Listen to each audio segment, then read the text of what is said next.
Hey, what's going on guys? Welcome back to the channel, and today we will be going over the newest LEGO Star Wars leaks. Half of these sets we've already gone over a little bit more in depth in our last video, so if you'd like to see that, go check it out. But other than that, let's get into it. First is Yoda Starfighter, which I went over in the last video just like I said earlier. But there's really nothing new here in terms of the images, it just shows them at higher quality with more angles.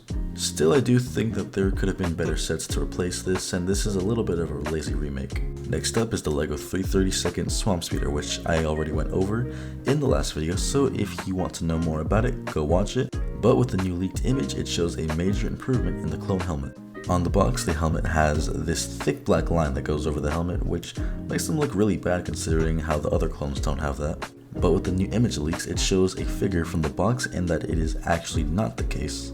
It must have been a rendering problem on LEGO's part, in which I don't know what's going on. It seems like LEGO has been pushing out more sloppy aspects in their products recently. I still don't think that the build is all that great, but hopefully that will change when we buy it for review in a future video.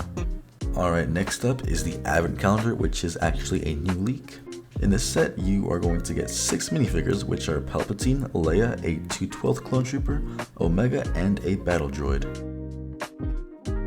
Looking at Palpatine, he's in a Christmas sweater and is kind of bad considering that his sweater looks like the one from last year that they used on the Advent Calendar with Darth Vader. The only difference here is that there's just lightning bolts around it. I feel like Palpatine in a red robe with a Santa outfit would have been a way better choice and a lot cooler. Next up is the 2/12th Clone Trooper.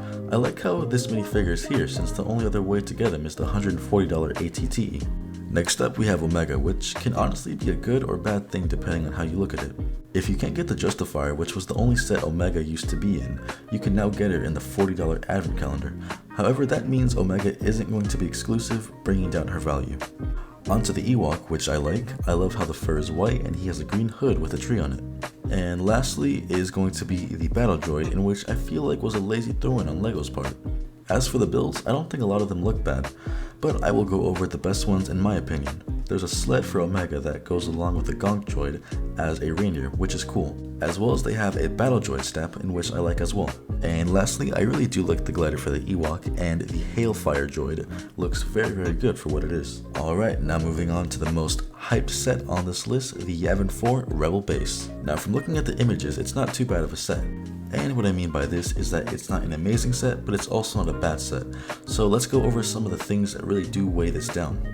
So first and foremost, looking over to the ceremony hall, it's not really much to look at. All it is just some steps with some foliage behind it, which is pretty underwhelming for what I was expecting. It's mediocre for display, but overall, it's just a disappointing ceremony hall. I was expecting something better like from the movies. And then shifting our attention over to the back of the 4+ looking tree, it's hollowed out and not covered up, which I would have liked it to be covered up.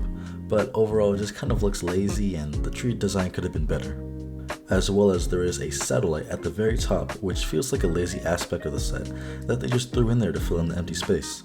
The satellite would have looked way better on the top of the base mounted on the roof, but inside the base makes no sense. And now looking over to the better aspects of this set, we can see that Luke comes with his lightsaber and there are accessories that come with the set, such as stairs for the Y-Wing.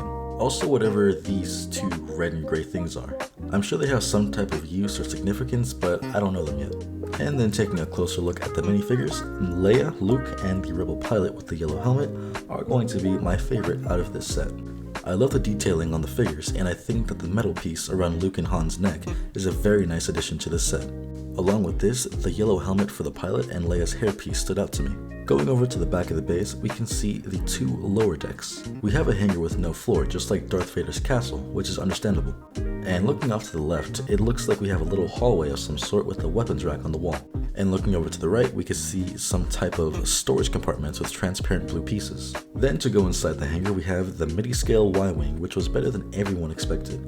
It was said that it was going to be like a microfighter, but I think in this case it shattered everyone's expectations. And to the middle deck, which is the highlight of this set, it looks like this is some sort of planning room. Looking over to the center, we can see some type of Navi computer, and to the left we can see General Dodonna in what looks to be a briefing room with a Rebel pilot. And lastly, to the right, we can see that this is some sort of planning table, which I think was done very nicely.